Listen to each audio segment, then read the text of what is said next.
안녕하세요. 얼마 전 파혼한 20대 여자입니다. 정말이진 남자친구의 이모님 때문에 파혼을 하게 될 줄은 꿈에도 상상하지 못했습니다. 하긴 생각해보면 중간에서 제대로 처신 못한 남자친구가 제일 문제였지요. 주변 사람들한테 말하기에도 어이가 없어서 이렇게 사연으로나마 한풀이를 해보려고 합니다. 저와 남자친구는 제가 대학생 때 만났습니다. 친구들과 놀러 다니는 것보다 혼자 책 보는 걸 좋아하는 성격 때문에 거의 매일 같이 학교 도서관을 찾았거든요. 철학 서적이 있는 쪽은 대부분 한산했기 때문에 주로 그곳에서 책을 읽거나 노트북을 쓰며 시간을 보냈습니다. 그런데 어느 날부터 제가 잠시 자리를 비운 사이를 틈타 누군가 제 자리에 음료수를 하나씩 갖다 두더라고요. 맞은편에서 저를 몰래 훔쳐보던 남자친구였습니다. 그렇게 저희는 인연을 키워나가기 시작했고 4년의 긴 연애를 거치고 결혼을 결심하게 되었습니다. 연애하는 동안 항상 밝은 모습만 보여줬던 사람이었기에 남자친구에게 불우한 어린 시절이 있었다는 건 짐작조차 하지 못했습니다. 그러다 결혼 준비를 시작하면서 서로 부모님의 직업이라던가 재정 상태에 대해서 오픈을 하게 되면서 남자친구의 아픈 과거를 알게 되었습니다. 남자친구의 아버님은 주사가 심하시고 폭력적인 분이셨는데 그래서 남자친구가 보는 앞에서도 어머님에게 욕을 하거나 폭행을 하는 일이 종종 있었답니다. 어머님은 당신 얼굴에 침 뱉기라 생각하셨는지 그 사실을 친정에 털어놓지 않고 남자친구가 중학교에 들어갈 때까지 참고 견디셨다고 해요. 그러다 어머님에게 큰 우울증이 찾아왔고 아버님은 알코올 중독으로 병원에 입원을 하게 되셨대요. 결국 두 분은 이혼을 했지만 어머님 혼자서 남자친구를 돌볼 수가 없는 상황이었기에 남자친구는 어머님의 언니인 이모님에게 신세를 지게 되었다 했습니다. 그곳에서 6년을 보내고 대학에 입학하면서 이모님의 집에서 나와 어머님과 다시 같이 살게 되었다고 하더군요. 그래서인지 남자친구는 어머님한테 못지않게 이모님에게도 감사하다고 하더군요. 취업한 이후로는 30만 원씩 두 분께 용돈도 드리고 있었다면서 결혼 후에도 계속 드리고 싶다고 했습니다. 그 사실이 못마땅하다기보다 속이 깊은 사람이라는 생각이 들었어요. 속사정까지 알게 된 마당이고 저도 결혼 후에 저희 부모님에게 다달이 생활비를 보내고 싶었던 사람이기에 그걸 된다 안 된다 소리를 하기도 뭐하더라고요. 저도 남자친구도 각자 부모님께 알아서 효도를 할 계획이니 아무런 문제가 없다고 생각했지만 제 주변 사람들은 두 어른께 생활비를 보낸다는 사실보다도 결혼 후에 시어머니 2명 모시게 되는 거 아니냐고 걱정을 해왔습니다. 설마 진짜 그럴까 싶었는데 양가 상견례가 있던 날 그럴 수도 있겠다는 생각을 갖게 되었어요. 상견례 장소로 유명하다는 한정식 집에서 만남을 가졌는데 정말 남자친구는 그 자리에 이모님을 대동해서 나왔으니까요. 남자친구 말로는 자기 쪽에 아버지가 안 계시니 이모님을 대신 모시기로 한 것이고 어머님에게는 자신의 언니인 이모님이 정신적 지주나 마찬가지라고 설명을 해왔습니다. 아무튼 저는 그날 이모님을 처음 만나게 되었는데 어머님과는 다르게 눈빛도 강하시고 인상도 세더라고요. 남자친구의 말처럼 대화는 이모님이 거의 다 주도를 하셨어요. 어머님은 옆에서 이모님이 하는 걸 지켜보시기만 했고요. 결혼은 요즘 유행하는 대로 반반 결혼을 하기로 했지만 아무래도 자리가 자리였던 만큼 대화가 이모님의 주도로 진행되었다는 사실이 제가 주변에서 들었던 것처럼 결혼 후에 2명의 시어머니를 모시게 되는 게 아닐까 하는 걱정이 생겨나기 시작했습니다. 상견례 자리가 거의 마무리가 되어갈 때쯤 시간이 맞지 않아서 참석할 수 없다고 말했던 제 여동생이 회사 일을 일찍 마무리하고 도착했어요. 제 동생이지만 어려서부터 예쁘단 소리를 귀에 딱지가 앉을 만큼 듣고 자랐고 지금은 외국계 회사에서 일하고 있어요. 아무튼 제 여동생이 등장하자 순간 이모님 눈빛이 달라지는 걸 느꼈습니다. 그때는 그저 이모님 눈에도 내 동생이 엄청 예쁜가 보다 생각했지요. 얼마 지나지 않아 이모님의 관심은 저와 남자친구의 결혼에서 제 여동생으로 옮겨갔습니다. 이모님은 제 여동생에게서 눈을 못 떼시고는 계속 질문 공세를 퍼부으셨어요. 학교는 어딜 나왔는지, 돈은 얼마를 버는지, 남자친구는 있는지와 같은 사적인 질문들을 말이지요.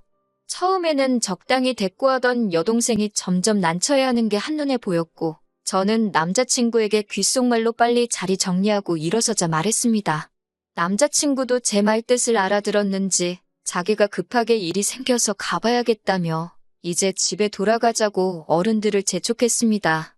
집으로 돌아오는 차 안에서 여동생은 그 이모님이란 사람 정말 이상하다며 저더러 이 결혼 꼭 해야 하냐고 물었습니다. 모시고 살 것도 아니고 괜찮다고 했어요. 하지만 친정 부모님도 정작 시어머니 될 분은 한마디도 안 하고 계시고 이모님이란 사람이 나서서 좌지우지하시는 게 조금 마음에 안 드셨다고 한마디 하시더군요. 이틀 뒤 남자친구와 데이트를 하려고 만났습니다. 상견례 자리에서 있었던 일들을 이야기하다가 이모님 얘기가 나왔어요. 저는 왜 이모님이 이래라 저래라 간섭을 하시는 거냐고 사실 조금 불편했다고 솔직하게 털어놓았습니다. 남자친구는 자기도 그 행동에 대해서 짐작가는 바가 있다고 하더라고요. 남자친구 말이 이모님에게는 남자친구보다 10살이 많은 아들이 하나 있대요. 몇 년 전에 결혼을 했는데 반년도 못 살고 여자가 이혼하자고 달라들었답니다. 주변 사람들한테는 성격 차이라고 했지만 자기가 사촌형한테 들은 바로는 이모님이 그 여자를 쥐잡듯 잡으며 시집살이를 시켰다더군요. 결국 사촌형은 이혼을 하게 되었고 이모님은 그 여자에게 위자료로 1,000만 원을 주기까지 했다고 합니다. 그러면 더 자중하셔야 하는 거 아니냐고 물으니 남자친구가 그건 우리 생각인 거고 이모님 입장에선 2번 다시 그런 꼴을 안 보기 위해선 가능한 있는 대로 제 길을 눌러놓으려고 하셨던 것 같다고 했습니다.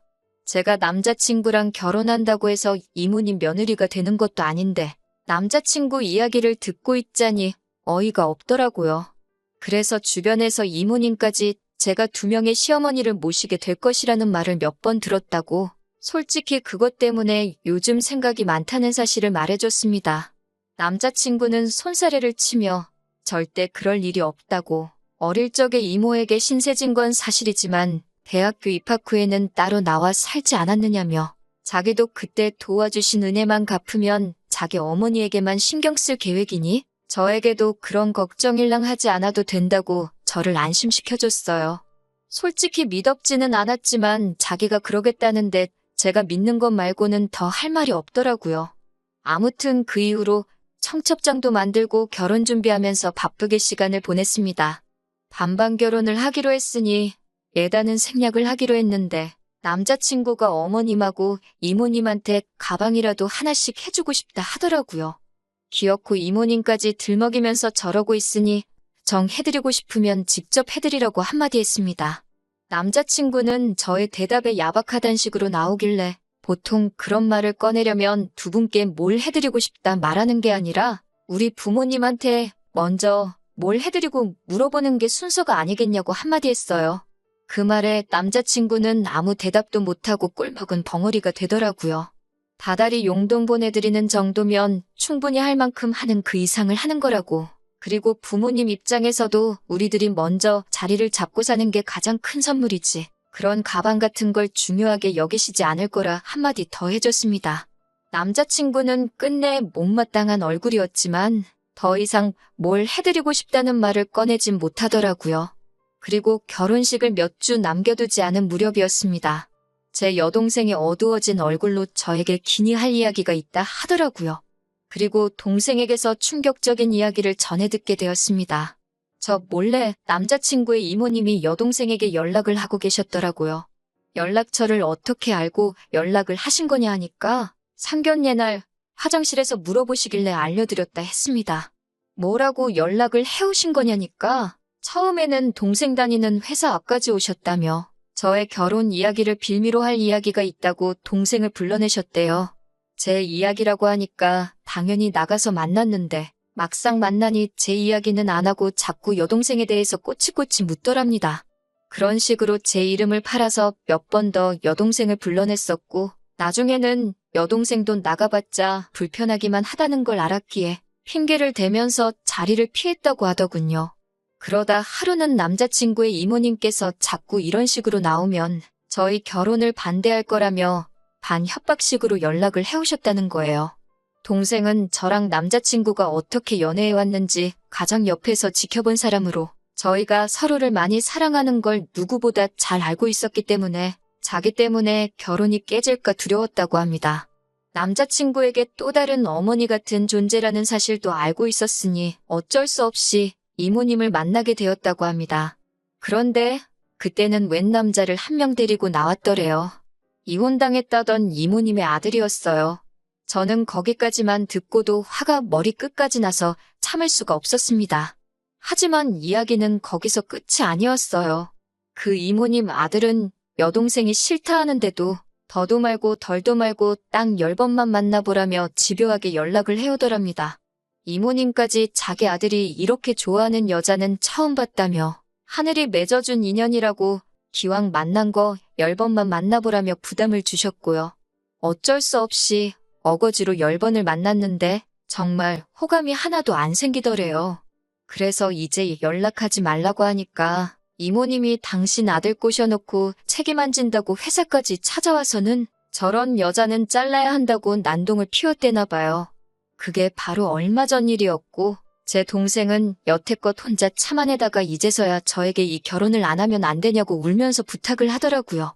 동생의 이야기를 듣는 동안 당연히 결혼에 대한 제 마음은 차게 식었지요. 내 입장 같은 건 생각하지 말고 너 하고 싶은 대로 하라고 동생에게 말해줬습니다. 그리고는 바로 남자친구에게 전화를 걸어 두 분과 같이 나오라고 했습니다. 마침 이모님과 어머님이 같이 계신다 하여 이모님 댁 앞에서 남자친구를 만났습니다. 집으로 들어가기 전 여동생의 한 이야기를 들려주며 알고 있었냐고 물었어요.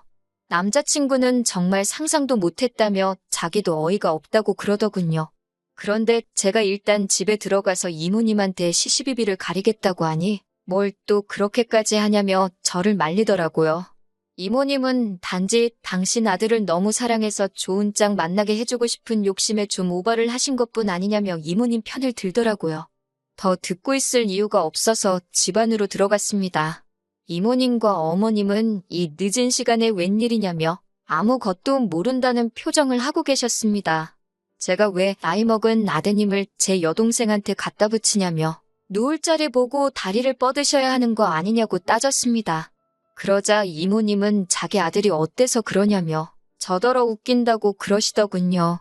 제 동생이 싫다고 했다는데도 왜 고집을 피우시냐고 그러니 여자는 원래 좋아도 싫다고 한다는 거예요. 저 같은 사람이나 싫으면 싫다 좋으면 좋다 따박따박 어른 앞에서 할 말 못할 말 못 가리고 한다나요. 그 와중에 남자친구는 어차피 여동생도 언젠가는 결혼할 거 아니냐고 그러면 아예 모르는 집으로 시집가는 것보다 친언니가 있는 집으로 시집가는 게 좋지 않겠냐고 하더라고요. 남자친구는 지가 뭐라고 짓거리는지 아는지 엄청 뿌듯한 표정을 하고 있었습니다. 이모한테 은혜를 입었을 뿐 절대 엮이는 일 없을 거라고 말하던 게 다 저를 안심시키기 위한 거짓부렁이었다는 걸 알게 되었어요. 개족보는 니네 집에서나 만들고 우리는 건들지 말라고 나지막히 한마디 하니까 남자친구가 흠칫하더라고요. 시어머니를 2명이나 모시게 할 생각이 없다더니 남자친구는 지 엄마보다 지 이모를 더 어머니로 생각하고 있는 것처럼 보였습니다. 파혼까지 작정한 상황으로 간 자리였기 때문에 저도 더 주저할 생각이 없었어요. 세 사람이 모여있다고 주눅들 이유도 없었기 때문에 저쪽에 앉아있는 2명의 시어머니에게 아들들 간수 좀 잘 하라고 그리고 나중에 어떤 정신 빠진 여자가 똥인지 된장인지 분간 못하고 시집오려 하거든. 쓸데없는 생각하지 말고 그 여자가 부처님이다 생각하고 받들어 모시고 살라 한마디 해줬습니다. 남자친구한테도 이런 우유부단한 놈인 줄 몰랐다고 그런 줄도 모르고 여지껏 가져다 바친 사년이 아까워할 수만 있다면 위자료라도 받아내고 싶은 심정이라고 지금을 기점으로 내 눈에 띄지 말고 연락도 하지 말라고 말했습니다. 밖으로 나오는 저를 쫓아나오더니 어딜 가는 거냐고 따지며 청첩장도 다 돌렸는데 이런 식으로 나올 거냐며 별 쓸데없는 걱정을 하더군요. 그깟 청첩장이 문제냐고 남들이 너한테 왜 파혼했냐고 묻거든. 또 하나의 어머니라는 니네 이모가 내 동생한테 뭘 했는지 설명해주면 충분히 이해해줄 거라 쏘아붙이고 저를 붙잡고 늘어지는 남자친구 팔을 뿌리치고 집으로 돌아왔습니다.